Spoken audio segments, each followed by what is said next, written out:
محافظ نے کہا، وہاں کوئی انسان نہیں تھا، حملہ آور ہی ہو سکتے ہیں۔ اگر گھوڑے 8 تھے تو وہ بھی 8 ہی ہوں گے۔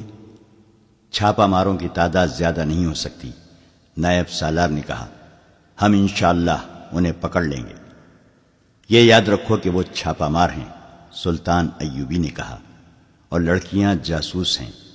اگر تم ایک جاسوس یا چھاپا مار کو پکڑ لو تو سمجھ لو کہ تم نے دشمن کے 200 عسکری پکڑ لیے ہیں۔ میں ایک جاسوس کو ہلاک کرنے کے لیے دشمن کے 200 عسکریوں کو چھوڑ سکتا ہوں۔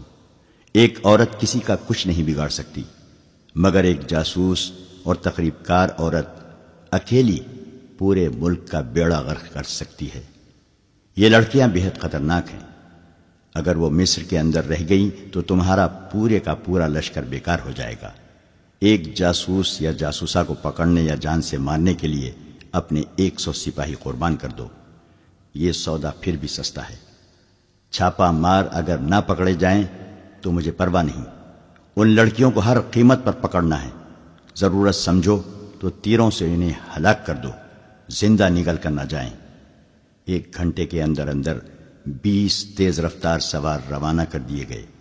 ان کا رہنما یہ محافظ تھا اور کمانڈر علی بن سفیان کا ایک نائب زاہدین تھا۔ ان سواروں میں فخر المصری کو علی بن سفیان نے خاص طور پر شامل کیا تھا۔ یہ فخر کی خواہش تھی کہ اسے بالیان اور موبی کے تعاقب کے لیے بھیجا جائے۔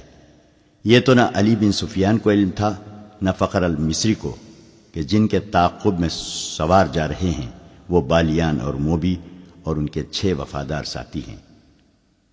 ادھر سے یہ 20 سوار روانہ ہوئے، جن میں 21واں ان کا کمانڈر تھا۔ ان کا ہدف لڑکیاں تھیں اور انہیں چھوڑا کر لے جانے والے ادھر سے صلیبیوں کے 20 کمانڈر آ رہے تھے، جن میں 21واں ان کا کمانڈر تھا۔ ان کا بھی ہدف یہی لڑکیاں تھیں، مگر ان کی کمزوری یہ تھی کہ وہ پیدل آ رہے تھے۔ دونوں پارٹیوں میں سے کسی کو بھی معلوم نہ تھا کہ جن کے تعاقب میں وہ جا رہے ہیں وہ کہاں ہیں۔ صلیبیوں کی کمانڈو پارٹی اگلے روز سورج غروب ہونے سے کچھ دیر پہلے خاصا فاصلہ طے کر چکی تھی۔ راستہ اوپر چڑھ رہا تھا، وہ علاقہ نشیب و فراز کا تھا۔ یہ لوگ بلندی پر گئے تو انہیں دور ایک میدان میں، جہاں کھجور کے بہت سے درختوں کے ساتھ دوسری قسم کے درخت بھی تھے، بے شمار اونٹ کھڑے نظر آئے۔ انہیں بٹھا بٹھا کر ان سے سامان اتارا جا رہا تھا۔ 12-14 گھوڑے بھی تھے۔ ان کے سوار فوجی معلوم ہوتے تھے، باقی تمام شتروبان تھے۔ یہ 21 صلیبی رک گئے۔ انہوں نے ایک دوسرے کی طرف دیکھا، جیسے انہیں یقین نہ آ رہا ہو کہ وہ اونٹ اور گھوڑے ہیں۔ یہی ان کی ضرورت تھی۔ ان کے کمانڈر نے پارٹی کو روک لیا اور کہا، ہم سچے دل سے صلیب پر ہاتھ رکھ کر قسم کھا کر آئے ہیں۔ وہ دیکھو صلیب کا کرشمہ، یہ معجزہ ہے۔ خدا نے آسمان سے تمہارے لیے سواری بھیجی ہے۔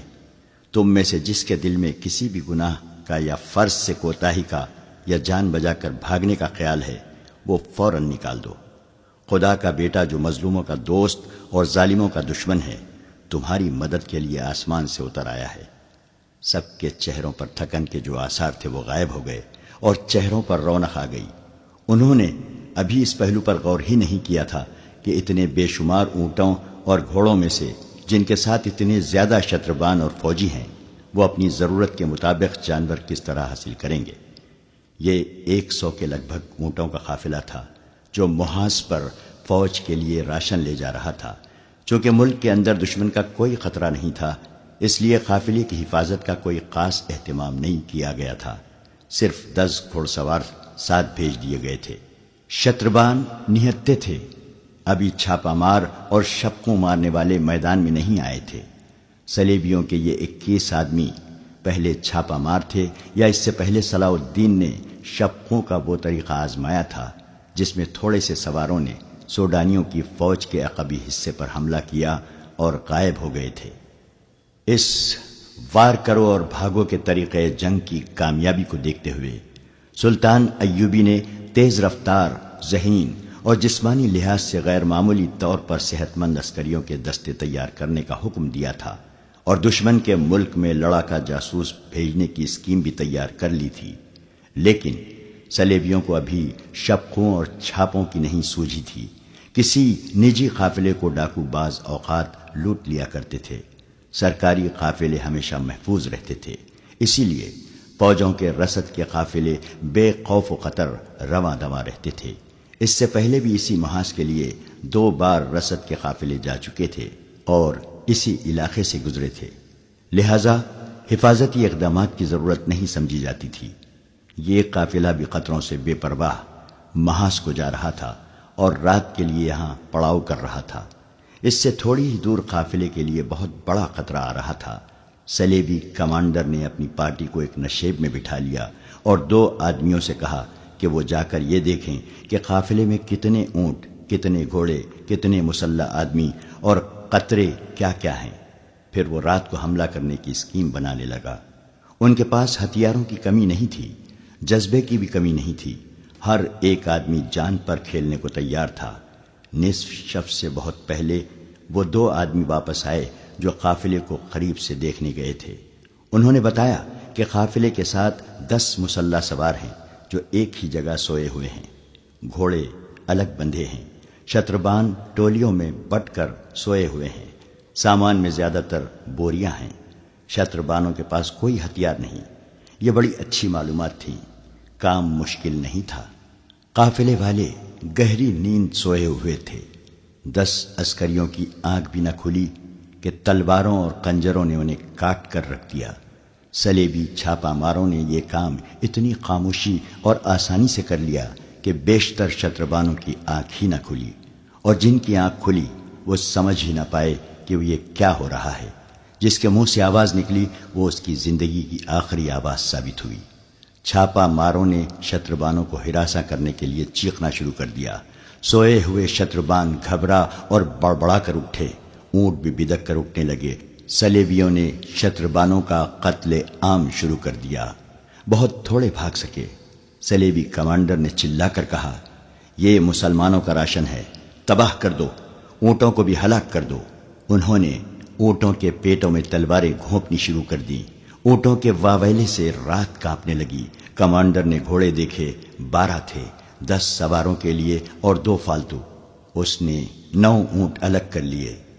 سورج طلوع ہوا تو پڑاؤ کا منظر بڑا بھیانک تھا۔ بے شمار لاشیں بکھری ہوئی تھیں۔ بہت سے اونٹ مر چکے تھے، کئی تڑپ رہے تھے، کچھ ادھر ادھر بھاگ گئے تھے۔ ہر طرف خون ہی خون تھا۔ جدھر نگاہ جاتی تھی اونٹ مرے ہوئے یا تڑپتے نظر آتے تھے۔ راشن کی بوریاں پھٹی ہوئی تھیں۔ آٹا اور کھانے کا دیگر سامان خون میں بکھرا ہوا تھا۔ 12 کے 12 گھوڑے غائب تھے اور وہاں کوئی زندہ انسان موجود نہیں تھا۔ چھاپا مار دور نکل گئے۔ ان کی سواری کی ضرورت پوری ہو گئی تھی۔ اب وہ تیز رفتاری سے اپنے شکار کو ڈھونڈ سکتے تھے۔ شکار دور نہیں تھا۔ بالیان کا دماغ پہلے ہی موبی کے حسن و جوانی اور شراب نے معاوف کر رکھا تھا۔ اب اس کے پاس 7 حسین اور جوان لڑکیاں تھیں۔ وہ خطروں کو بھول ہی گیا۔ موبی اسے بار بار کہتی تھی کہ اتنا زیادہ کہیں رکنا ٹھیک نہیں، جتنی جلدی ہو سکے سمندر تک پہنچنے کی کوشش کرو، ہمارا تعاقب ہو رہا ہے۔ مگر بالیان بے فکر بادشاہوں کی طرح قہقہا لگا کر اس کی بات سنی انسنی کر دیتا تھا۔ لڑکیوں کو جس رات آزاد کرایا گیا تھا اس سے اگلی رات وہ ایک جگہ رکے ہوئے تھے۔ بالیان نے موبی سے کہا کہ ہم 7 مرد ہیں اور تم 7 لڑکیاں ہو۔ میرے ان 6 دوستوں نے میرا ساتھ بڑی دیانتداری سے دیا ہے۔ میں ان کی موجودگی میں تمہارے ساتھ رنگ رلیاں مناتا رہا، پھر بھی وہ نہیں بولے۔ اب میں انہیں انعام دینا چاہتا ہوں۔ تم ایک ایک لڑکی میرے ایک ایک دوست کے حوالے کر دو اور انہیں کہو کہ یہ تمہاری وفاداری کا تحفہ ہے۔ یہ نہیں ہو سکتا، موبی نے غصے سے کہا۔ ہم فاحشہ نہیں ہیں، میری مجبوری تھی کہ میں تمہارے ہاتھ میں کھلونا بنی رہی۔ یہ لڑکیاں تمہاری خریدی ہوئی لونڈیاں نہیں ہیں۔ میں نے تمہیں کسی قیمت پر بھی شریف لڑکی نہیں سمجھا۔ بالیان نے شاہانہ جلال سے کہا، تم سب ہمارے لیے اپنے جسموں کا تحفہ لائی ہو۔ یہ لڑکیاں معلوم نہیں کتنے مردوں کے ساتھ کھیل چکی ہیں، ان میں ایک بھی مریم نہیں۔ ہم اپنا فرض پورا کرنے کے لیے جسموں کا تحفہ دیتی ہیں۔ موبی نے کہا، ہم عیاشی کے لیے مردوں کے پاس نہیں جاتی، ہمیں ہماری قوم اور ہمارے مذہب نے ایک فرض سونپا ہے، اس فرض کی ادائیگی کے لیے ہم اپنا جسم، اپنا حسن، اپنی عصمت کو ہتھیار کے طور پر استعمال کرتی ہیں۔ ہمارا فرض پورا ہو چکا ہے، اب تم جو کہہ رہے ہو یہ عیاشی ہے جو ہمیں منظور نہیں۔ جس روز ہم عیاشی میں الجھ گئیں اس روز سے سلیب کا زوال شروع ہو جائے گا، سلیب ٹوٹ جائے گی۔ ہم اپنی عصمت کے شیشے کو توڑ دیتی ہیں تاکہ سلیب نہ ٹوٹے۔ ہمیں ٹریننگ دی گئی ہے کہ ایک مسلمان سربراہ کو تباہ کرنے کے لیے 10 مسلمانوں کے ساتھ راتیں بسر کرنا جائز ہے اور کار ثواب ہے۔ مسلمانوں کی ایک مذہبی پیشوا کو اپنے جسم سے ناپاک کرنے کو ہم ایک عظیم کار خیر سمجھتی ہیں۔ تو اس کا مطلب یہ ہوا کہ تم سلیب کی بقا کے لیے مجھے استعمال کر رہی ہو۔ بالیان کے احساسات آہستہ آہستہ جاگنے لگے۔ کیا تم مجھے سلیب کا محافظ بنانا چاہتی ہو؟ کیا تم ابھی تک شک میں ہو؟ موبی نے کہا، تم نے سلیب کے ساتھ کیوں دوستی کی ہے؟ سلطان صلاح الدین ایوبی کی حکمرانی سے آزاد ہونے کے لیے۔ بالیان نے کہا، سلیب کی حفاظت کے لیے نہیں۔ میں مسلمان ہوں لیکن اس سے پہلے میں سوڈانی ہوں۔ میں سب سے پہلے سلیبی ہوں۔ موبی نے کہا، عیسائی ہوں اور اس کے بعد اس ملک کی بیٹی ہوں جہاں میں پیدا ہوئی تھی۔ موبی نے اس کا ہاتھ اپنے ہاتھ میں لے کر کہا، اسلام کوئی مذہب نہیں، اسی لیے تم اپنے ملک کو اس پر ترجیح دے رہے ہو۔ یہ تمہاری نہیں، تمہارے مذہب کی کمزوری ہے۔ تم میرے ساتھ سمندر پار چلو تو میں تمہیں اپنا مذہب دکھاؤں گی، تم اپنے مذہب کو بھول جاؤ گے۔ میں اس مذہب پر لعنت بھیجوں گا جو اپنی بیٹیوں کو غیر مردوں کے ساتھ راتیں بسر کرنے اور شراب پینے پلانے کو ثواب کا کام سمجھتا ہے۔ بالیان اچانک بیدار ہو گیا۔ اس نے کہا، تم نے اپنی عصمت مجھ سے نہیں لٹائی بلکہ میری عصمت لوٹی ہے۔ میں نے تمہیں نہیں بلکہ تم نے مجھے کھلونا بنائے رکھا ہے۔ ایک مسلمان کا ایمان خریدنے کے لیے عصمت کوئی زیادہ قیمت نہیں۔ لڑکی نے کہا، میں نے تمہاری عصمت نہیں لوٹی، تمہارا ایمان خریدا ہے، مگر تمہیں راستے میں بھٹکتا ہوا چھوڑ کر نہیں جاؤں گی۔ تمہیں ایک عظیم روشنی کی طرف لے جا رہی ہوں جہاں تمہیں اپنا مستقبل اور اپنی عاقبت ہیروں کی طرح چمکتی نظر آئے گی۔ میں اس روشنی میں نہیں جاؤں گا۔ بالیان نے کہا، دیکھو بالیان، موبی نے کہا، مرد، جنگجو مرد وعدے اور سودے سے پھرا نہیں کرتے۔ تم میرا سودا قبول کر چکے ہو۔ میں نے تمہارا ایمان خرید کر شراب میں ڈبو دیا ہے اور تمہیں منہ مانگی قیمت دی ہے۔ اتنے دنوں سے تمہاری لونڈی اور بے نکاحی بیوی بنی ہوئی ہوں۔ اس سودے سے پھرو نہیں، ایک کمزور لڑکی کو دھوکہ نہ دو۔ تم نے مجھے وہ عظیم روشنی یہیں دکھا دی ہے جو تم مجھے سمندر پار لے جا کر دکھانا چاہتی ہو۔ بالیان نے کہا، مجھے اپنا مستقبل اور اپنی عاقبت ہیروں کی طرح چمکتی نظر آنے لگی ہے۔ موبی نے کچھ کہنے کی کوشش کی تو بالیان گرج کر کہا، خاموش رہو لڑکی۔ صلاح الدین ایوبی میرا دشمن ہو سکتا ہے لیکن میں اس رسول کا دشمن نہیں ہو سکتا جس کا صلاح الدین ایوبی نام لیوا ہے۔ میں اس رسول کے نام پر مصر اور سوڈان کو قربان کر سکتا ہوں۔ اس کے عظیم اور مقدس نام پر میں صلاح الدین ایوبی کے آگے ہتھیار ڈال سکتا ہوں۔ میں تم کو کئی بار کہہ چکی ہوں کہ شراب کم پیا کرو۔ موبی نے کہا، ایک شراب دوسرے رات بھر جاگنا اور میرے جسم کے ساتھ کھیلتے رہنا۔ دیکھو تمہارا دماغ بالکل بیکار ہو گیا ہے۔ تم یہ بھی بھول گئے کہ میں تمہاری بیوی ہوں۔ میں کسی فاحشہ سلیبی کا قابل نہیں ہو سکتا۔ اس کی نظر شراب کی بوتل پر پڑی۔ اس نے بوتل اٹھا کر پرے پھینک دی اور اٹھ کھڑا ہوا۔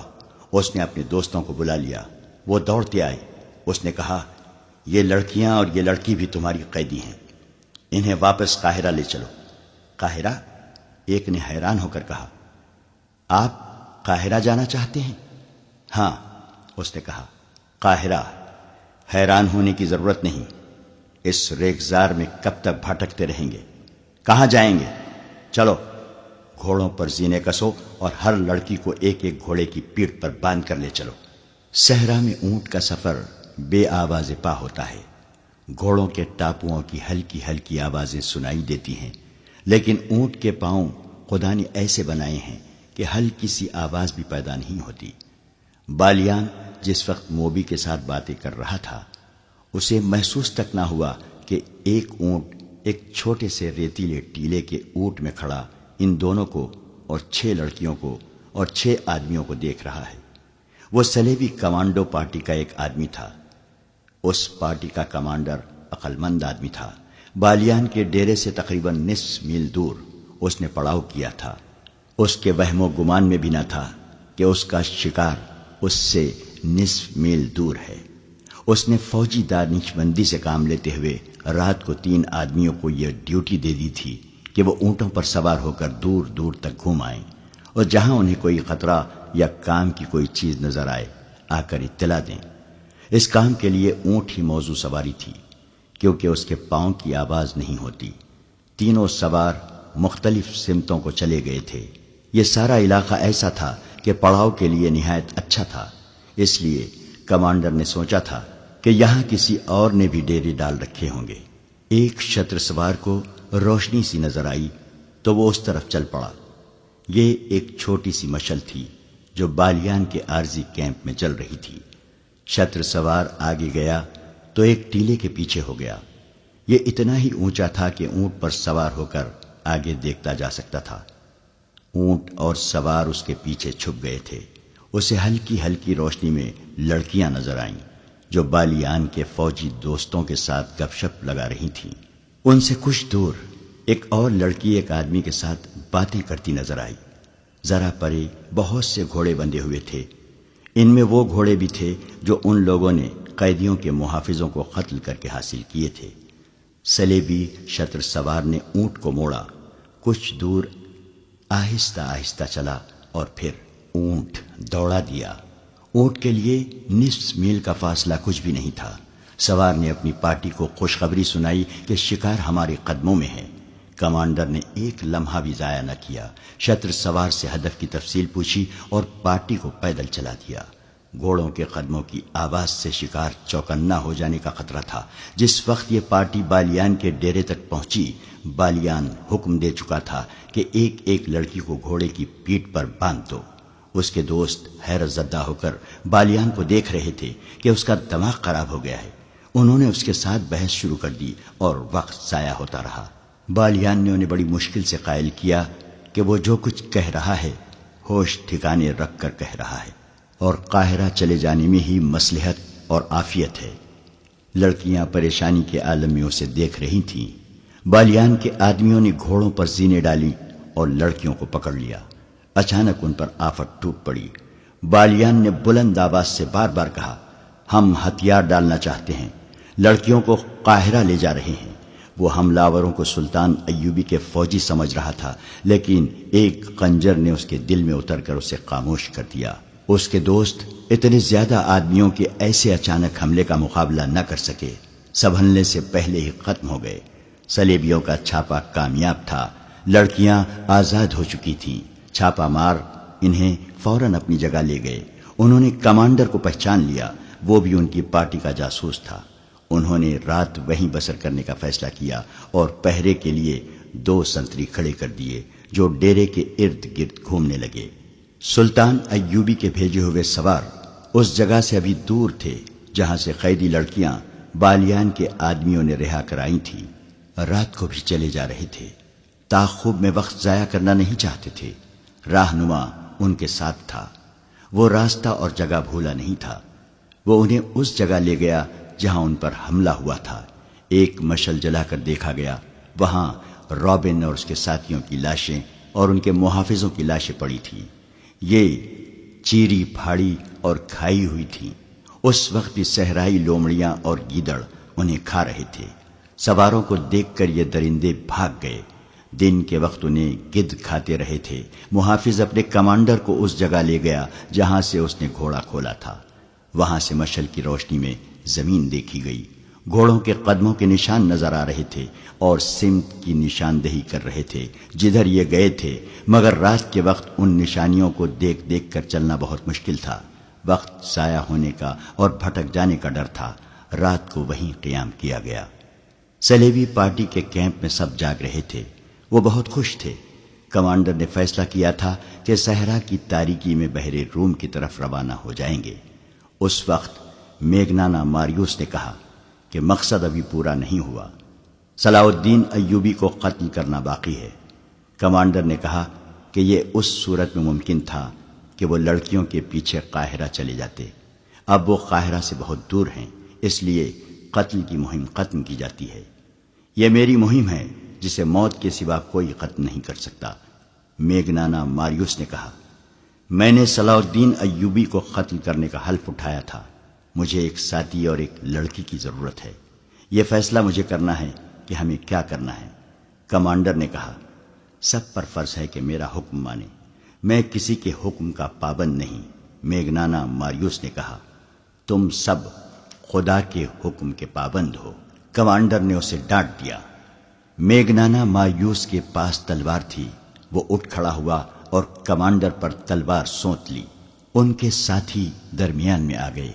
میگنانا ماریوس نے کہا، میں خدا کا دھتکارا ہوا انسان ہوں۔ میں گناہ اور بے انصافی کے درمیان بھٹک رہا ہوں۔ کیا تم جانتے ہو مجھے 30 سالوں کے لیے قید خانے میں کیوں رکھا گیا تھا؟ 5 سال گزرے، میری ایک بہن جس کی عمر 16 سال تھی اغوا کر لی گئی تھی۔ میں غریب آدمی ہوں، میرا باپ مر چکا ہے، ماں اندھی ہے، میرے چھوٹے چھوٹے بچے ہیں۔ محنت مشقت کر کے میں ان سب کا پیٹ پالتا تھا۔ میں نے گرجے میں صلیب پر لٹکے ہوئے یسوع مسیح کے بت سے بہت دفعہ پوچھا تھا کہ میں غریب کیوں ہوں۔ میں نے کبھی کوئی گناہ نہیں کیا۔ میں دیانتداری سے اتنی محنت کرتا ہوں، مگر میرے کنبے کے پیٹ پھر بھی خالی رہتے ہیں۔ میری ماں کو خدا نے کیوں اندھا کیا ہے؟ یسوع مسیح نے مجھے کوئی جواب نہیں دیا، اور جب کنواری بہن اغوا ہو گئی تو میں نے گرجے میں جا کر کنواری مریم کی تصویر سے پوچھا تھا کہ میری کنواری بہن کے کنوارے پن پر تجھے ترس کیوں نہیں آیا؟ وہ معصوم تھی، اس پر خدا نے یہ ظلم کیا تھا کہ اسے خوبصورتی دے دی تھی۔ مجھے یسوع مسیح نے بھی کوئی جواب نہیں دیا، مجھے کنواری مریم نے بھی کوئی جواب نہیں دیا۔ ایک روز مجھے ایک بہت ہی امیر آدمی کے نوکر نے بتایا کہ تمہاری بہن اس امیر آدمی کے گھر میں ہے۔ وہ عیاش آدمی ہے، کنواریوں کو اغوا کراتا ہے، تھوڑے دن اس کے ساتھ کھیلتا ہے اور انہیں کہیں غائب کر دیتا ہے، لیکن وہ آدمی بادشاہ کے دربار میں بیٹھتا ہے، لوگ اس کی عزت کرتے ہیں۔ بادشاہ نے اسے رتبے کی تلوار دی ہے۔ گناہ گار ہوتے ہوئے خدا اس پر خوش ہے، دنیا کا قانون اس کے ہاتھ میں ہے۔ میں اس کے گھر گیا اور اپنی بہن واپس مانگی۔ اس نے مجھے دھکے دے کر اپنے محل سے نکال دیا۔ میں پھر گرجے گیا، یسوع مسیح کے بت اور کنواری مریم کی تصویر کے آگے رویا، خدا کو پکارا۔ مجھے کسی نے کوئی جواب نہیں دیا۔ میں گرجے میں اکیلا تھا۔ پادری آ گیا، اس نے مجھے ڈانٹ کر گرجے سے نکال دیا، کہنے لگا، یہاں سے تصویریں چوری ہو چکی ہیں، نکل جاؤ ورنہ پولیس کے حوالے کر دوں گا۔ میں نے حیران ہو کر اس سے پوچھا، کیا یہ خدا کا گھر نہیں ہے؟ اس نے جواب دیا، تم مجھ سے پوچھے بغیر خدا کے گھر میں کیسے آئے؟ اگر گناہوں کی معافی مانگنی ہے تو میرے پاس آؤ، اپنا گناہ بیان کرو، میں خدا سے کہوں گا کہ تمہیں بخش دے۔ تم خدا سے براہ راست کوئی بات نہیں کر سکتے، جاؤ نکلو یہاں سے۔ اور میرے دوستو، مجھے خدا کے گھر سے نکال دیا گیا۔ وہ ایسے لہجے میں بول رہا تھا کہ سب پر سناٹا طاری ہو گیا۔ لڑکیوں کے آنسو نکل آئے۔ صحرا کی رات کے سکوت میں اس کی باتوں کا تاثر سب پر طلسم بن کر طاری ہو گیا۔ وہ کہہ رہا تھا، میں پادری کو، یسوع مسیح کے بت کو، کنواری مریم کی تصویر کو اور اس خدا کو جو مجھے گرجے میں نظر نہیں آیا، شک کی نظروں سے دیکھتا نکل گیا۔ گھر گیا تو اندھی ماں نے پوچھا، میری بچی آئی ہے یا نہیں؟ میری بیوی نے پوچھا، میرے بچوں نے پوچھا۔ میں بھی بت اور تصویر کی طرح چپ رہا، مگر میرے اندر سے ایک طوفان اٹھا اور میں باہر نکل گیا۔ میں سارا دن گھومتا پھر رہا تھا۔ شام کے وقت میں نے ایک خنجر خریدا اور دریا کے کنارے ٹہلتا رہا۔ رات اندھیری ہو گئی اور بہت دیر بعد میں ایک طرف چل پڑا۔ مجھے اس محل کی بتیاں نظر آئیں جہاں میری بہن قید تھی۔ میں بہت تیز چل پڑا اور اس محل کے پچھواڑے چلا گیا۔ میں اتنا چالاک اور ہوشیار آدمی نہیں تھا، لیکن مجھ میں چالاکی آ گئی۔ میں پچھلے دروازے سے اندر چلا گیا۔ محل کے کسی کمرے میں شور شرابہ تھا، شاید لوگ شراب پی رہے تھے۔ میں ایک کمرے میں داخل ہوا تو ایک نوکر نے مجھے روکا۔ میں نے خنجر اس کے سینے پر رکھ دیا اور اپنی بہن کا نام بتا کر پوچھا، کہ وہ کہاں ہیں؟ نوکر مجھے اندر کی سیڑھیوں سے اوپر لے گیا اور ایک کمرے میں داخل کر کے کہا کہ یہاں ہے۔ میں اندر گیا تو میرے پیچھے دروازہ بند ہو گیا۔ کمرہ خالی تھا۔ دروازہ کھلا اور بہت سے لوگ اندر آ گئے۔ ان کے پاس تلواریں اور ڈنڈے تھے۔ میں نے کمرے کی چیزیں اٹھا کر ان پر پھینکنی شروع کر دی۔ بہت توڑ پھوڑ کی۔ انہوں نے مجھے پکڑ لیا، مجھے مارا پیٹا اور میں بے ہوش ہو گیا۔ ہوش میں آیا تو میں ہتھکڑیوں اور بیڑیوں میں جکڑا ہوا تھا۔ میرے خلاف الزام یہ تھے کہ میں نے ڈاکہ ڈالا، بادشاہ کے درباری کا گھر برباد کیا اور 3 آدمیوں کو قتل کی نیت سے زخمی کیا۔ میری فریاد کسی نے نہ سنی اور مجھے 30 سال سزائے قید دے کر قید خانے کے جہنم میں پھینک دیا۔ ابھی 5 سال پورے ہوئے ہیں۔ میں انسان نہیں رہا۔ تم قید خانے کی سختیاں نہیں جانتے۔ دن کے وقت مویشیوں جیسا کام لیتے ہیں اور رات کو کتوں کی طرح زنجیر ڈال کر کوٹریوں میں بند کر دیتے ہیں۔ مجھے کچھ معلوم نہیں تھا کہ میری اندھی ماں زندہ ہے یا مر چکی۔ بیوی بچوں کا بھی پتہ نہ تھا۔ مجھے خطرناک ڈاکو سمجھ کر کسی سے ملنے نہیں دیا جاتا تھا۔ میں ہر وقت سوچتا رہتا تھا کہ خدا سچا ہے یا میں سچا ہوں۔ سنا تھا کہ خدا بے گناہوں کو سزا نہیں دیتا، مگر مجھے خدا نے کس گناہ کی سزا دی تھی؟ میرے بچوں کو کس گناہ کی سزا دی تھی؟ میں 5 سال اسی الجھن میں مبتلا رہا۔ کچھ دن گزرے، فوج کے 2 افسر قید خانے میں آئے۔ وہ اس کام کے لیے جس پر ہم آئے ہوئے ہیں آدمی تلاش کر رہے تھے۔ میں اپنے آپ کو پیش نہیں کرنا چاہتا تھا کیونکہ یہ بادشاہوں کے لڑائی جھگڑے تھے۔ مجھے کسی بادشاہ کے ساتھ دلچسپی نہیں تھی، لیکن میں نے جب سنا کہ چند ایک عیسائی لڑکیوں کو مسلمانوں کی قید سے آزاد کرانا ہے تو میرے دل میں اپنی بہن کا خیال آ گیا۔ ہمیں بتایا گیا تھا کہ مسلمان قابل نفرت قوم ہیں۔ میں نے یہ ارادہ کیا کہ میں عیسائی لڑکیوں کو مسلمانوں کی قید سے آزاد کراؤں گا تو خدا اگر سچا ہے تو میری بہن کو اس ظالم عیسائی کے پنجے سے چھڑا دے گا۔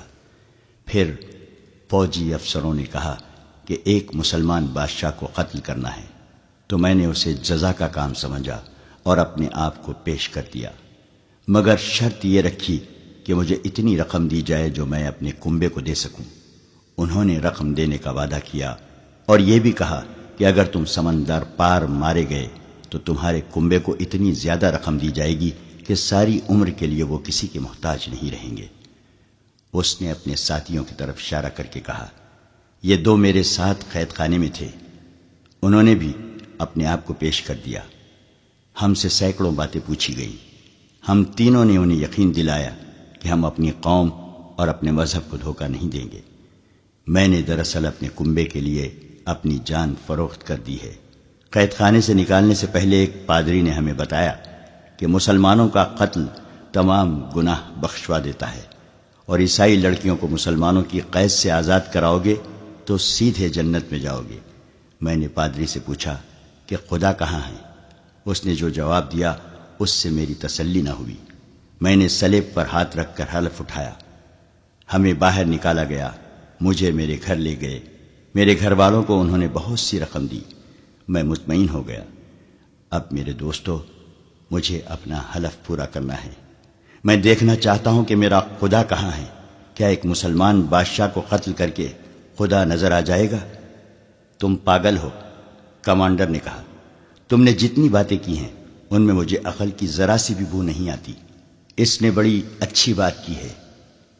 اس کے ایک ساتھی نے کہا، میں اس کا ساتھ دوں گا۔ مجھے ایک لڑکی کی ضرورت ہے۔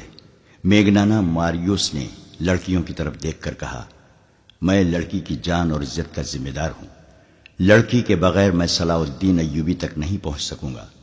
میں جب سے آیا ہوں سوچ رہا ہوں کہ صلاح الدین ایوبی کے ساتھ تنہائی میں کس طرح مل سکتا ہوں۔ موبی اٹھ کر اس کے ساتھ جا کھڑی ہوئی اور بولی، میں اس کے ساتھ جاؤں گی۔ ہم تمہیں بڑی مشکل سے آزاد کرا کے لائے ہیں موبی، کمانڈر نے کہا۔ میں تمہیں ایسے خطرناک مہم پر جانے کی اجازت نہیں دے سکتا۔ مجھے اپنی عصمت کا انتقام لینا ہے۔ موبی نے کہا، میں صلاح الدین ایوبی کی خوابگاہ میں آسانی سے داخل ہو سکتی ہوں۔ مجھے معلوم ہے کہ مسلمان کا رتبہ جتنا اونچا ہوتا ہے وہ خوبصورت لڑکیوں کا اتنا ہی زیادہ شیدائی ہو جاتا ہے۔ صلاح الدین ایوبی کو محسوس تک نہ ہوگا کہ وہ اپنی زندگی میں آخری لڑکی دیکھ رہا ہے۔ بہت دیر کے بعد بحث تکرار کے بعد میگنانا ماریوس اپنے ایک ساتھی اور موبی کے ساتھ اپنی پارٹی سے رخصت ہوا۔ سب نے انہیں دعاؤں کے ساتھ الوداع کہا۔ انہوں نے 2 اونٹ لیے، ایک پر موبی سوار ہوئی اور دوسروں پر دونوں مرد۔ ان کے پاس مصر کے سکے تھے اور سونے کی اشرفیاں بھی۔ دونوں مردوں نے چوغے اوڑھ لیے تھے۔ میگنانا ماریوس کی داڑھی خاصی لمبی ہو گئی تھی۔ قید خانے میں دھوپ میں مشقت کر کر کے اس کا رنگ اٹلی کے باشندوں کی طرح گورا نہیں رہا تھا، بلکہ سیاہی مائل ہو گیا تھا۔ اس سے اس پر یہ شک نہیں کیا جا سکتا تھا کہ وہ یورپی ہے۔ بھیس بدلنے کے لیے انہیں کپڑے دے کر بھیجا گیا تھا، مگر ایک رکاوٹ تھی جس کا بظاہر کوئی علاج نہیں تھا۔ وہ یہ کہ میگنانا ماریوس اٹلی کی زبان کے سوا اور کوئی زبان نہیں جانتا تھا۔ موبی مصر کی زبان بول سکتی تھی۔ دوسرا جو آدمی ان کے ساتھ گیا تھا وہ بھی مصر کی زبان نہیں جانتا تھا۔ انہیں اس کا کوئی علاج کرنا تھا۔ وہ رات کو ہی چل پڑے۔ موبی راستے سے واقف ہو چکی تھی، وہ قاہرہ سے ہی آئی تھی۔ میگنانا ماریوس نے اس پر بھی ایک چوغا ڈال دیا اور اس کے سر پر دوپٹے کی طرح چادر اڑا دی۔ صبح کی روشنی میں سلطان ایوبی کے ان سواروں کا دستہ جو ان کے تعاقب میں گیا تھا گھوڑوں کے کھرے دیکھ کر روانہ ہو گیا۔ یہ بہت سے گھوڑوں کے نشان تھے جو چھپ ہی نہیں سکتے تھے۔ صبح سے پہلے صلیبیوں کی پارٹی لڑکیوں کو ساتھ لے کر چل پڑی۔ ان کی رفتار خاصی تیز تھی۔ ان کے تعاقب میں جانے والوں کا سفر رک گیا کیونکہ رات کے وقت وہ زمین کو نہیں دیکھ سکتے تھے، مگر صلیبیوں نے سفر جاری رکھا۔ وہ آدھی رات کے وقت پڑاؤ کرنا چاہتے تھے۔ وہ بہت جلدی میں تھے۔ صبح کے دھندلکے میں صلیبی جو آدھی رات کے وقت رکے تھے چل پڑے۔ ان کے تعاقب میں جانے والوں کی پارٹی صبح کی روشنی میں روانہ ہوئی۔ میگنانا ماریوس نے عقل مندی کی تھی کہ وہ اونٹوں پر گیا تھا۔ اونٹ بھوک اور پیاس کی پرواہ نہیں کرتا، رکے بغیر گھوڑے کی نسبت بہت زیادہ سفر کر لیتا ہے۔ اس سے میگنانا ماریوس کا سفر تیزی سے طے ہو رہا تھا۔ سورج غروب ہونے میں ابھی بہت دیر تھی جب انہیں لاشیں نظر آئیں۔ علی بن سفیان کے نائب نے بالیان کی لاش پہچان لی۔ اس کا چہرہ سلامت تھا۔ اس کے قریب اس کے 6 دوستوں کی لاشیں پڑی تھیں۔ گدھوں اور درندوں نے زیادہ تر گوشت کھا لیا تھا۔ سوار حیران تھے کہ یہ کیا معاملہ ہے۔ خون بتاتا تھا کہ انہیں مرے ہوئے زیادہ دن نہیں گزرے۔ اگر یہ بغاوت کی رات مرے ہوتے تو خون کا نشان نہ ہوتا اور ان کی صرف ہڈیاں رہ جاتی۔ یہ ایک معمہ تھا جسے کوئی نہ سمجھ سکا۔ وہاں سے پھر گھوڑوں کے نشان چلے۔ سواروں نے گھوڑے دوڑا دیے۔ نصف میل تک گئے تو اونٹوں کے پاؤں کے نشان بھی نظر آئے۔ وہ بڑھتے ہی چلے گئے۔ سورج غروب ہوا تو بھی نہیں رکے کیونکہ اب مٹی کے اونچے نیچے ٹیلوں کا علاقہ شروع ہو گیا تھا جس میں ایک راستہ بل کھاتا ہوا گزرتا تھا۔ اس کے علاوہ وہاں سے گزرنے کا اور کوئی راستہ نہیں تھا۔ صلیبی اسی راستے سے گزر رہے تھے اور بحیرہ روم کی طرف چلے جا رہے تھے۔ ٹیلوں کا علاقہ دور تک پھیلا ہوا تھا۔ وہاں سے تعاقب کرنے والے نکلے تو رک گئے کیونکہ آگے ریتیلا میدان آ گیا تھا۔ صبح کے وقت چلے تو کسی نے کہا کہ سمندر کی ہوا آنے لگی ہے۔ سمندر دور نہیں تھا مگر صلیبی ابھی تک نظر نہیں آئے تھے۔ راستے میں ایک جگہ کھانے کے بچے کچے ٹکڑوں سے پتہ چلا کہ رات یہاں کچھ لوگ رکے تھے۔ گھوڑے بھی یہاں باندھے گئے تھے۔ پھر یہ گھوڑے وہاں سے چلے۔ زمین کو دیکھ کر تعاقب کرنے والوں نے گھوڑوں کو ایڑیں لگا دی۔ سورج اپنا سفر طے کرتا گیا اور آگے نکل گیا۔ گھوڑوں کو ایک جگہ آرام دیا گیا، پانی پلایا اور یہ دستہ روانہ ہو گیا۔ سمندر کی ہوائیں تیز ہو گئی تھیں اور ان میں سمندر کی بو صاف محسوس ہوتی تھی۔ پھر ساحل کی چٹانی نظر آنے لگی۔ زمین بتا رہی تھی کہ گھوڑے آگے آگے جا رہے ہیں اور یہ بے شمار گھوڑے ہیں۔ ساحل کی چٹانیں گھوڑوں کی رفتار سے قریب آ رہی تھیں۔ تعاقب کرنے والوں کو ایک چٹان پر 2 آدمی نظر آئے۔ وہ اس طرف دیکھ رہے تھے۔ وہ تیزی سے سمندر کی طرف اتر گئے۔ گھوڑے اور تیز ہو گئے۔ چٹانوں کے قریب گئے تو انہیں گھوڑے روکنے پڑے کیونکہ کئی جگہوں سے چٹانوں کے پیچھے جایا جا سکتا تھا۔ ایک آدمی کو چٹان پر چڑھ کر آگے دیکھنے کو بھیجا گیا۔ وہ آدمی گھوڑے سے اتر کر دوڑتا گیا اور ایک چٹان پر چڑھنے لگا۔ اوپر جا کر اس نے لیٹ کر دوسری طرف دیکھا اور پیچھے ہٹایا۔ وہیں سے اس نے سواروں کو اشارہ کیا کہ پیدل آؤ۔ سوار گھوڑوں سے اترے اور دوڑتے ہوئے چٹان تک گئے۔ سب سے پہلے علی بن سفیان کا نائب اوپر گیا. اس نے آگے دیکھا اور دوڑ کر نیچے اترا. اس نے اپنے دستے کو بکھیر دیا اور انہیں مختلف جگہوں پر جانے کو کہا. دوسری طرف گھوڑوں کے ہنہنانے کی آوازیں آ رہی تھیں. سلیبی وہاں موجود تھے. یہ وہ جگہ تھی جہاں سمندر چٹانوں کو کاٹ کر اندر آ جاتا تھا. اس پارٹی نے اپنی کشتی وہاں باندھ دی تھی. وہ گھوڑوں سے اتر کر کشتی میں سوار ہو رہے تھے. کشتی بہت بڑی تھی. لڑکیاں کشتی میں سوار ہو چکی تھیں. گھوڑے چھوڑ دیے گئے تھے. اچانک ان پر تیر برسنے لگے. تمام کو ہلاک نہیں کرنا تھا، انہیں زندہ پکڑنا تھا. بہت سے کشتی میں کود گئے اور کشتی کے چپو باندھنے لگے. پیچھے جو رہ گئے وہ تیروں کا نشانہ بن گئے تھے. کشتی میں جانے والوں کو للکارا گیا مگر وہ نہ رکے. وہاں سمندر گہرا تھا. کشتی آہستہ آہستہ جا رہی تھی. ادھر سے اشاروں پر تیر اندازوں نے کشتی پر تیر برسا دیے. چپوؤں کی حرکت بند ہو گئی. تیروں کی دوسری باڑ گئی. پھر تیسری اور چوتھی باڑ لاشوں میں پیوست ہو گئی. ان میں اب کوئی بھی زندہ نہ تھا. کشتی وہیں ڈولنے لگی. سمندر کی موجیں ساحل کی طرف آتی اور چٹانوں سے ٹکرا کر واپس چلی جاتی تھیں. ذرا سی دیر میں کشتی ساحل پر واپس آ گئی. سواروں نے نیچے جا کر کشتی پکڑ لی. وہاں صرف لاشیں تھیں. لڑکیاں بھی مر چکی تھیں. بعض کو 2 تیر لگے تھے. کشتی کو باندھ دیا گیا اور سواروں کا دستہ محاذ کی طرف روانہ ہو گیا. کیمپ دور نہیں تھا. میگنانا ماریوس قاہرہ کی ایک سرائے میں قیام پذیر تھا. اس سرائے کا ایک حصہ عام اور کمتر مسافروں کے لیے تھا اور دوسرا حصہ عمرہ اور اونچی حیثیت کے مسافروں کے لیے. اس حصے میں دولت مند تاجر بھی قیام کیا کرتے تھے. ان کے لیے شراب اور ناچنے گانے والیوں کا بھی انتظام کیا جاتا تھا. میگنانا ماریوس اسی خاص حصے میں ٹھہرا. موبی کو اس نے اپنی بیوی بتایا اور اپنے ساتھی کو معتمد ملازم. موبی کی خوبصورتی اور جوانی نے سرائے والوں پر میگنانا ماریوس کا رعب طاری کر دیا. ایسی حسین اور جوان بیوی کسی بڑے دولت مند ہی کی ہو سکتی تھی. سرائے والوں نے اس کی طرف خصوصی توجہ دی. موبی نے اپنے آپ کو مسلمان ظاہر کر کے صلاح الدین ایوبی کے گھر اور دفتر کے متعلق معلومات حاصل کر لی. اس نے یہ بھی معلوم کر لیا کہ سلطان ایوبی نے سوڈانیوں کو معافی دے دی ہے اور سوڈانی فوج توڑ دی ہے. اسے یہ بھی پتہ چل گیا کہ سوڈانی سالاروں اور کمانداروں وغیرہ کے حرم خالی کر دیے گئے ہیں اور یہ بھی کہ انہیں زرعی زمینیں دی جا رہی ہیں. یہ میگنانا ماریوس کی غیر معمولی دلیری تھی یا غیر معمولی حماقت کہ وہ اس ملک کی زبان تک نہیں جانتا تھا. پھر بھی اتنے خطرناک مشن پر آ گیا تھا. اسے اس قسم کے قتل کی اور اتنے بڑے رتبے کے انسان تک رسائی حاصل کرنے کی کوئی ٹریننگ نہیں دی گئی تھی. وہ ذہنی لحاظ سے انتشار اور قلفشار کا مریض تھا. پھر بھی وہ صلاح الدین ایوبی کو قتل کرنے آیا جس کے ارد گرد محافظوں کا پورا دستہ موجود رہتا تھا. اس کے دستے کے کمانڈر نے اس سے کہا تھا کہ تم پاگل ہو. تم نے جتنی باتیں کی ہیں ان میں مجھے ذرا سی بھی عقل کی بو نہیں آئی. بظاہر میگنانا ماریوس پاگل ہی تھا. یہ ایک تاریخی حقیقت ہے کہ بڑے آدمیوں کو قتل کرنے والے عموماً پاگل ہوتے ہیں. اگر پاگل نہیں تو ان کے ذہنی توازن میں کچھ نہ کچھ گڑبڑ ضرور ہوتی ہے. یہی کیفیت اٹلی کے اس سزا یافتہ آدمی کی تھی. اس کے پاس ایک ہتھیار ایسا تھا جو ڈھال کا کام بھی دے سکتا تھا. یہ تھی موبی.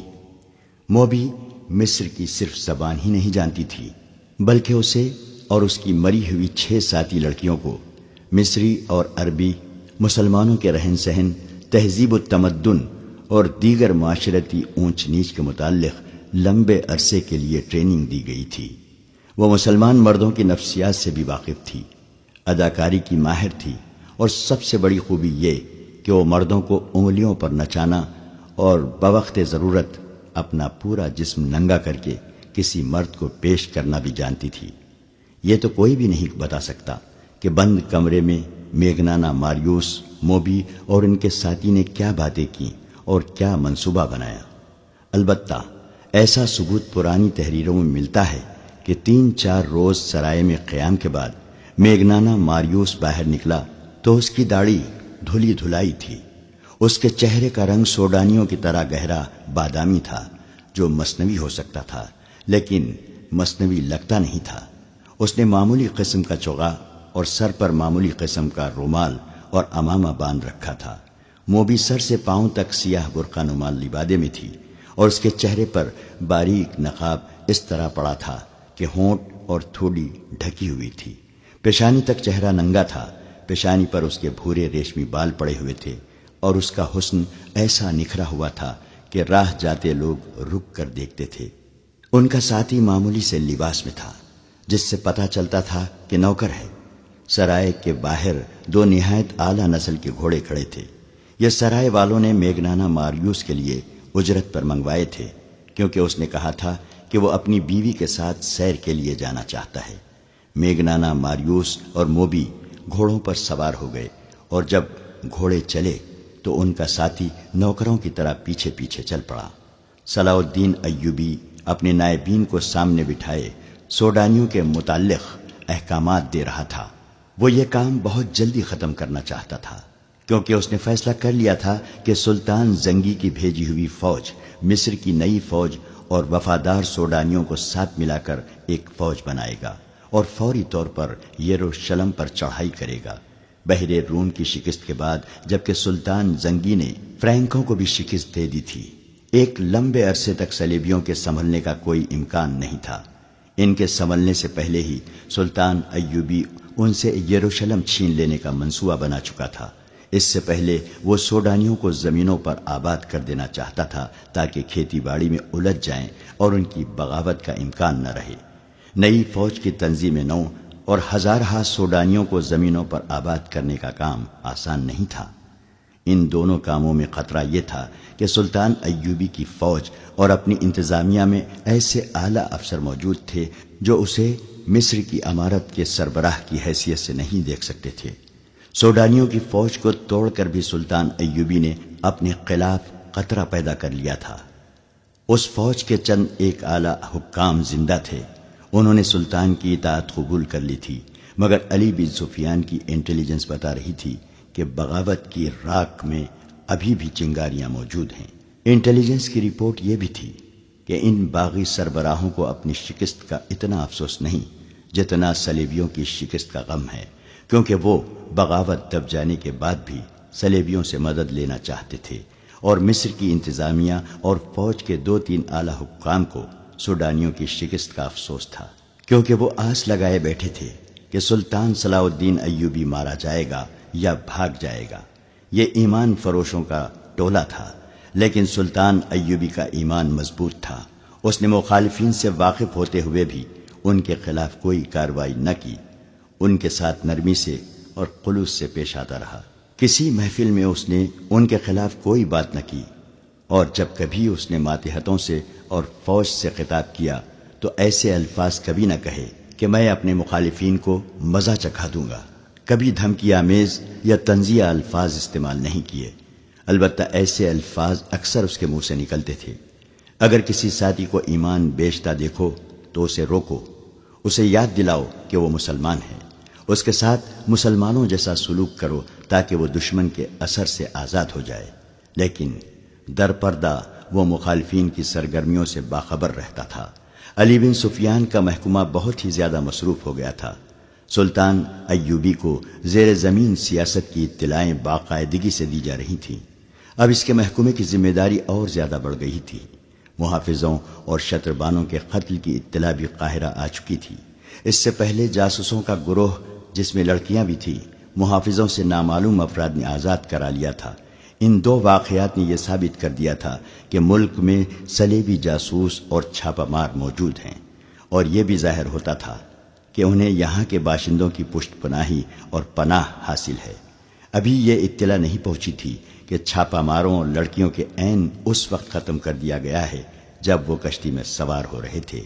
چھاپہ ماروں کے سرگرمیوں کو روکنے کے لیے فوج کے 2 دستے سارے علاقے میں گشت کے لیے گزشتہ شام روانہ کر دیے گئے اور انٹیلیجنس کے نظام کو اور زیادہ وسیع کر دیا گیا تھا۔ صلاح الدین ایوبی قدرے پریشان بھی تھا۔ وہ کیا عزم لے کے مصر میں آیا تھا، اور اب سلطنت اسلامیہ کے استحکام اور وسعت کے لیے اس نے کیا کیا منصوبے بنا لیے تھے، مگر اس کے خلاف زمین کے اوپر سے بھی اور زمین کے نیچے سے بھی ایسا طوفان اٹھا تھا کہ اس کے منصوبے لرزنے لگے تھے۔ اسے پریشانی یہ تھی کہ مسلمان کی تلوار مسلمان کی گردن پر لٹک رہی تھی۔ ایمان کا نیلام ہونے لگا تھا۔ سلطنت اسلامیہ کی خلافت بھی سازشوں کے جال میں الجھ کر سازشوں کا حصہ اور آلائے کار بن گئی تھی۔ زن اور زر نے عرب کی سرزمین کو ہلا ڈالا تھا۔ سلطان ایوبی اس سے بھی بے خبر نہیں تھا کہ اسے قتل کرنے کی سازشیں ہو رہی تھیں، لیکن اس پر بھی وہ کبھی پریشان نہیں ہوا تھا۔ کہا کرتا تھا کہ میری جان اللہ کے ہاتھ میں ہے، اس کی ذات باری کو جب زمین پر میرا وجود بیکار لگے گا تو مجھے اٹھا لے گا۔ لہذا اس نے اپنے طور پر اپنی حفاظت کا کبھی فکر نہیں کیا تھا۔ یہ تو اس کی فوجی انتظامیہ کا بندوبست تھا کہ اس کے ارد گرد محافظوں کے دستے اور انٹیلیجنس کے آدمی موجود رہتے تھے، اور علی بن سفیان تو اس معاملے میں بہت چوکس تھا۔ ایک تو یہ اس کی ڈیوٹی تھی، دوسرے یہ کہ وہ سلطان ایوبی کو اگر پیغمبر نہیں تو اپنا پیر و مرشد ضرور سمجھتا تھا۔ اس روز سلطان ایوبی نائبین کو احکامات اور ہدایت دے رہا تھا جب 2 گھوڑے اس کے محافظ دستے کی بنائی ہوئی حد پر رکے۔ انہیں محافظوں کے کمانڈر نے روک لیا تھا۔ سوار میگنانا ماریوس اور موبی تھے۔ وہ گھوڑوں سے اترے تو گھوڑوں کی باگیں ان کی ساتھی نے تھام لی۔ موبی نے کمانڈر سے کہا کہ وہ اپنے باپ کو ساتھ لائی ہے، سلطان ایوبی سے ملنا ہے۔ کمانڈر نے میگنانا ماریوس سے بات کی اور ملاقات کی۔ وجہ پوچھی۔ میگنانا ماریوس نے جیسے اس کی بات سنی ہی نہ ہو، وہ یہ زبان سمجھتا ہی نہیں تھا۔ موبی نے اپنا نام اسلامی بتایا تھا۔ اس نے کمانڈر سے کہا، اس سے بات کرنا بیکار ہے، یہ گونگا اور بہرا ہے۔ ملاقات کا مقصد ہم سلطان کو یا اس کے کسی بڑے افسر کو بتائیں گے۔ علی بن سفیان باہر ٹہل رہا تھا۔ اس نے میگنانا ماریوس اور موبی کو دیکھا تو ان کے پاس آ گیا۔ اس نے السلام علیکم کہا تو موبی نے وعلیکم السلام کہا۔ کمانڈر نے اسے بتایا کہ یہ سلطان سے ملنا چاہتے ہیں۔ علی بن سفیان نے میگنانا ماریوس سے ملاقات کی وجہ پوچھی تو موبی نے اس سے بھی کہا کہ یہ میرا باپ ہے، گونگا اور بہرا ہے۔ علی بن سفیان نے انہیں بتایا کہ سلطان ابھی بہت مصروف ہیں، فارغ ہو جائیں گے تو ان سے ملاقات کا وقت لیا جائے گا۔ اس نے کہا، آپ ملاقات کا مقصد بتائیں، ہو سکتا ہے کہ آپ کا کام سلطان سے بغیر ملے ہی ہو جائے۔ سلطان چھوٹی چھوٹی شکایتوں کے لیے ملاقات کا وقت نہیں نکال سکتے، متعلقہ محکمہ از خود ہی شکایت رفع کر دیا کرتا ہے۔ کیا سلطان ایوبی اسلام کی ایک مظلوم بیٹی کی فریاد سننے کے لیے وقت نہیں نکال سکیں گے؟ موبی نے کہا، مجھے جو کچھ کہنا ہے میں انہی سے کہوں گی، مجھے بتائے بغیر آپ سلطان سے نہیں مل سکتی۔ علی بن سفیان نے کہا، میں سلطان تک آپ کی فریاد پہنچاؤں گا، وہ ضروری سمجھیں گے تو آپ کو اندر بلا لیں گے۔ علی بن سفیان نے انہیں اپنے کمرے میں لے گیا۔ موبی نے شمالی علاقے کے کسی قصبے کا نام لے کر کہا، 2 سال گزرے، سوڈانی فوج وہاں سے گزری، میں بھی لڑکیوں کے ساتھ فوج دیکھنے کے لیے باہر آ گئی۔ ایک کماندار نے اپنا گھوڑا موڑا اور میرے پاس آ کر میرا نام پوچھا۔ میں نے بتایا تو اس نے میرے باپ کو بلایا، اسے پرے لے جا کر کوئی بات کی۔ کسی نے کماندار سے کہا کہ یہ گونگا اور بہرا ہے۔ کماندار چلا گیا۔ شام کے بعد 4 سوڈانی فوجی ہمارے گھر آئے اور مجھے زبردستی اٹھا کر لے گئے اور کماندار کے حوالے کر دیا۔ اس کا نام بالیان ہے۔ وہ مجھے اپنے ساتھ لے آیا اور حرم میں رکھ لیا۔ اس کے پاس 4 اور لڑکیاں تھیں۔ میں نے اس سے کہا کہ میرے ساتھ باقاعدہ شادی کر لے، لیکن اس نے مجھے شادی کے بغیر ہی بیوی بنائے رکھا۔ 2 سال اس نے مجھے اپنے پاس رکھا۔ سوڈانی فوج نے بغاوت کی تو بالیان چلا گیا، معلوم نہیں مارا گیا ہے یا قید میں ہے۔ آپ کی فوج اس کے گھر میں آئی اور ہم سب لڑکیوں کو یہ کہہ کر گھر سے نکال دیا کہ تم سب آزاد ہو۔ میں اپنے گھر چلی گئی۔ میرے باپ نے شادی کرنی چاہی تو سب نے مجھے قبول کرنے سے انکار کر دیا۔ کہتے ہیں کہ یہ حرم کی چچوڑی ہوئی ہڈی ہے، وہاں لوگوں نے میرا جینا حرام کر دیا ہے۔ ہم سرائے میں ٹھہرے ہیں، سنا تھا کہ سلطان سوڈانیوں کو زمینیں اور مکان دے رہے ہیں۔ مجھے آپ بالیان کی داشتہ یا اس کی بیوی سمجھ کر یہاں زمین اور مکان دے دیں تاکہ میں اس قصبے سے نکل آؤں، ورنہ میں خودکشی کر لوں گی یا گھر سے بھاگ کر کہیں طوائف بن جاؤں گی۔ اگر آپ کو زمین سلطان سے ملے بغیر مل جائے تو سلطان سے ملنے کی کیا ضرورت ہے؟ علی بن سفیان نے کہا۔ ہاں، موبی نے کہا، پھر بھی ملنے کی ضرورت ہے۔ اسے آپ عقیدت بھی کہہ سکتے ہیں۔ میں سلطان کو صرف یہ بتانا چاہتی ہوں کہ اس کی سلطنت میں عورت کھلونا بنی ہوئی ہے۔ دولت مندوں اور حاکموں کے ہاں شادی کا رواج ختم ہو گیا ہے۔ خدا کے لیے عورت کی عصمت کو بچاؤ اور عورت کی عظمت بحال کر دو۔ سلطان سے یہ کہہ کر شاید میرے دل کو سکون آ جائے گا۔ میگنانا ماریوس اس طرح خاموش بیٹھا رہا جیسے اس کے کان میں کوئی بات نہیں پڑ رہی۔ علی بن سفیان نے موبی سے کہا کہ سلطان کو اجلاس سے فارغ ہونے دیں، پھر ان سے ملاقات کی اجازت لی جائے گی۔ یہ کہہ کر علی بن سفیان باہر نکل گیا۔ وہ بہت دیر بعد آیا اور کہا کہ وہ سلطان سے اجازت لینے جا رہا ہے۔ وہ سلطان ایوبی کے کمرے میں چلا گیا اور خاصی دیر بعد آیا۔ اس نے موبی سے کہا کہ اپنے باپ کو سلطان کے پاس لے جاؤ۔ اس نے انہیں سلطان ایوبی کا کمرہ دکھا دیا۔ کمرے میں داخل ہونے سے پہلے دونوں نے باہر کی طرف دیکھا۔ وہ غالباً قتل کے بعد وہاں سے نکلنے کا راستہ دیکھ رہے تھے۔ سلطان کمرے میں اکیلا تھا۔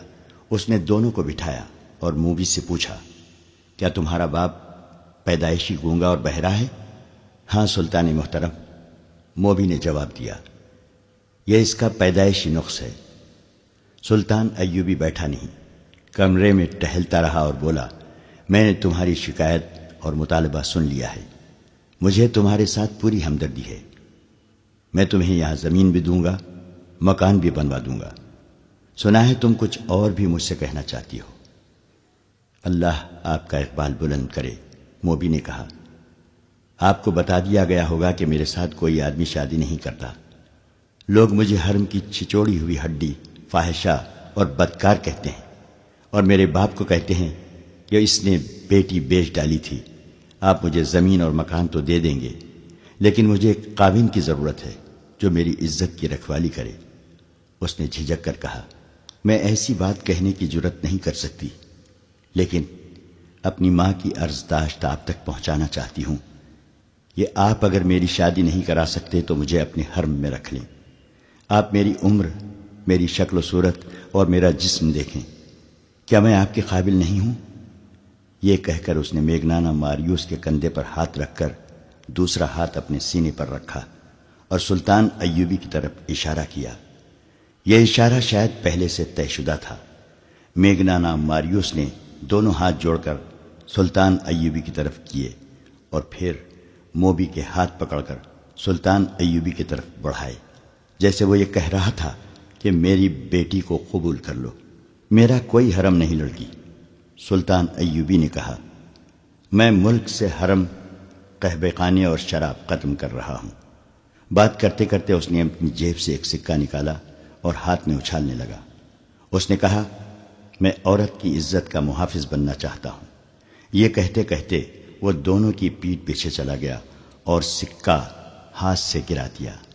ٹن کی آواز آئی تو میگنانا ماریوس نے چونک کر پیچھے دیکھا اور پھر فوراً ہی سامنے دیکھنے لگا۔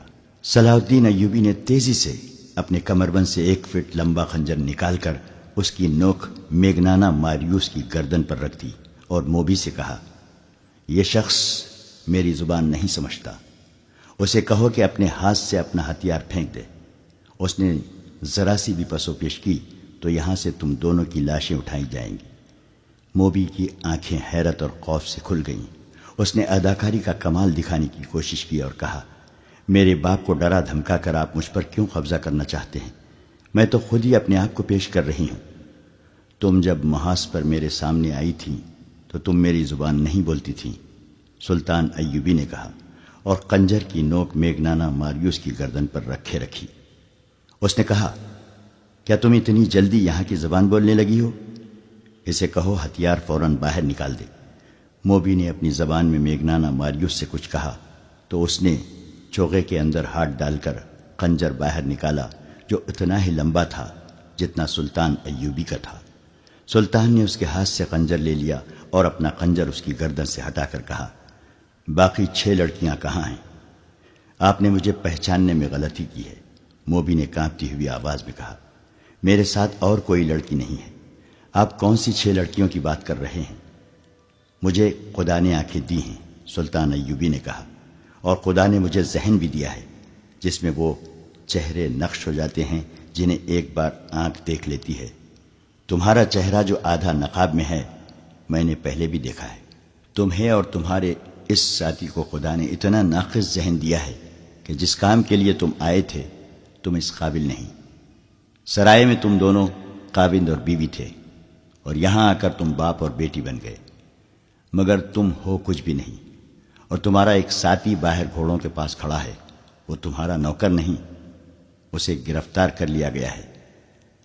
یہ کمال علی بن سفیان کا تھا۔ اسے موبی نے بتایا تھا کہ وہ سرائے میں ٹھہرے ہوئے ہیں۔ وہ ان دونوں کو اپنے کمرے میں بٹھا کر باہر نکل گیا اور گھوڑے پر سوار ہو کر سرائے میں چلا گیا تھا۔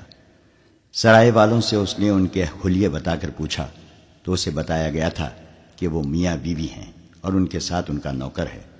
اسے یہ بھی بتایا گیا کہ انہوں نے بازار سے کچھ کپڑے بھی خریدے تھے جن میں لڑکی کا برقع نما چوغا اور جوتے بھی تھے۔ انہوں نے علی بن سفیان سے کہا تھا کہ وہ میاں بیوی ہیں۔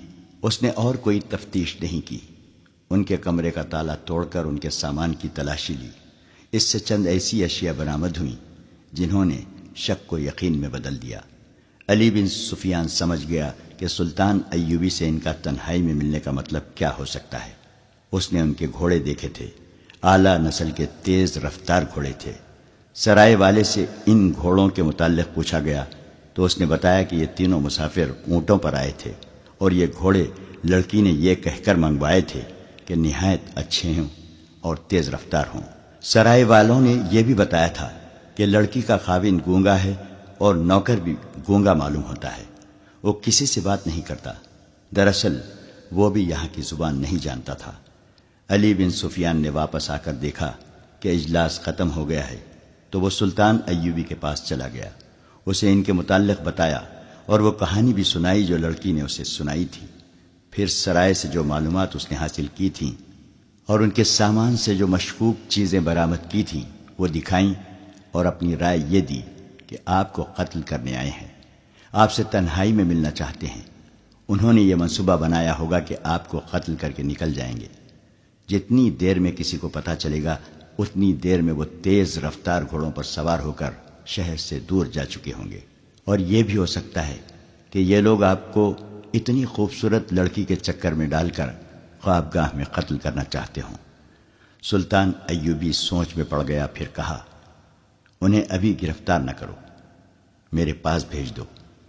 علی بن سفیان نے انہیں اندر بھیج دیا اور خود سلطان کے کمرے کے دروازے کے ساتھ لگا کھڑا رہا۔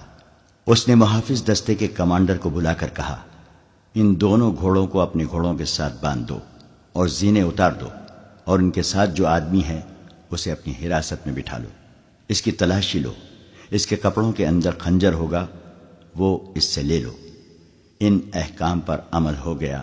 میگنانا ماریوس کا ساتھی گرفتار ہو گیا، اس سے ایک خنجر برآمد ہوا، گھوڑوں پر بھی قبضہ کر لیا گیا، اور جب انہیں سلطان ایوبی کے کمرے میں داخل کیا گیا تو باتوں باتوں میں سلطان نے ایک سکہ فرش پر پھینک کر یقین کر لیا کہ یہ شخص بہرا نہیں۔ سکے کی آواز پر اس نے فوراً پیچھے مڑ کر دیکھا تھا۔ صلاح الدین ایوبی نے لڑکی سے کہا اسے کہو کہ میری جان صلیبیوں کے خدا کے ہاتھ میں نہیں، میرے اپنی خدا کے ہاتھ میں ہے۔ موبی نے اپنی زبان میں میگنانا ماریوس سے بات کی تو اس نے چونک کر کچھ کہا۔ موبی نے سلطان ایوبی سے کہا یہ کہتا ہے کیا آپ کا خدا کوئی اور ہے، اور کیا مسلمان بھی خدا کو مانتے ہیں؟ اس سے کہو کہ مسلمان اس خدا کو مانتے ہیں جو سچا ہے اور سچے عقیدے والوں کو عزیز رکھتا ہے۔ سلطان ایوبی نے کہا مجھے کسی نے بتایا ہے کہ تم دونوں مجھے قتل کرنے آئے ہو۔ میرے خدا نے، اگر تمہارا خدا سچا ہوتا تو تمہارا خنجر مجھے ہلاک کر چکا ہوتا۔ میرے خدا نے تمہارا خنجر میرے ہاتھ میں دے دیا ہے۔ اس نے ایک تلوار کہیں سے نکالی اور چند اور اشیاء انہیں دکھا کر کہا یہ تلوار اور یہ چیزیں تمہاری ہیں، یہ تمہارے ساتھ سمندر پار سے آئی ہیں، تم سے پہلے یہ مجھ تک پہنچ گئی ہیں۔ میگنانا ماریوس حیرت سے اٹھ کھڑا ہوا، اس کی آنکھیں ابل کر باہر آ گئیں۔ جتنی باتیں ہوئیں وہ موبی کی وساست سے ہوئیں۔ میگنانا ماریوس نے بولنا شروع کر دیا اور وہ صرف اپنی زبان بولتا سمجھتا تھا۔ خدا کے متعلق یہ باتیں سن کر اس نے کہا یہ شخص سچے عقیدے کا معلوم ہوتا ہے۔ میں اس کی جان لینے آیا تھا، لیکن اب میری جان اس کے ہاتھ میں ہے۔ اسے کہو کہ تمہارے سینے میں ایک خدا ہے، وہ مجھے دکھائے۔ میں اس خدا کو دیکھنا چاہتا ہوں جس نے اسے اشارہ دیا ہے کہ ہم اسے قتل کرنے آئے ہیں۔ سلطان ایوبی کے پاس اتنی لمبی چوڑی باتوں کا وقت نہیں تھا۔ اسے چاہیے تھا کہ ان دونوں کو جلاد کے حوالے کر دیتا، لیکن اس نے دیکھا کہ یہ شخص بھٹکا ہوا معلوم ہوتا ہے۔ اگر یہ پاگل نہیں تو یہ ذہنی طور پر گمراہ ضرور ہے۔ چنانچہ اس نے اس کے ساتھ دوستانہ انداز سے باتیں شروع کر دیں۔ اس دوران علی بن سفیان اندر آ گیا۔ وہ دیکھنا چاہتا تھا کہ سلطان خیریت سے تو ہے۔ سلطان ایوبی نے مسکرا کر کہا، سب ٹھیک ہے علی، میں نے ان سے خنجر لے لیا ہے۔ علی بن سفیان سکون کی آہ بھر کر باہر چلا گیا۔ میگنانا ماریوس نے کہا، بیشتر اس کے کہ سلطان میری گردن تن سے جدا کر دے، میں اپنی زندگی کی کہانی سنانے کی مہلت چاہتا ہوں۔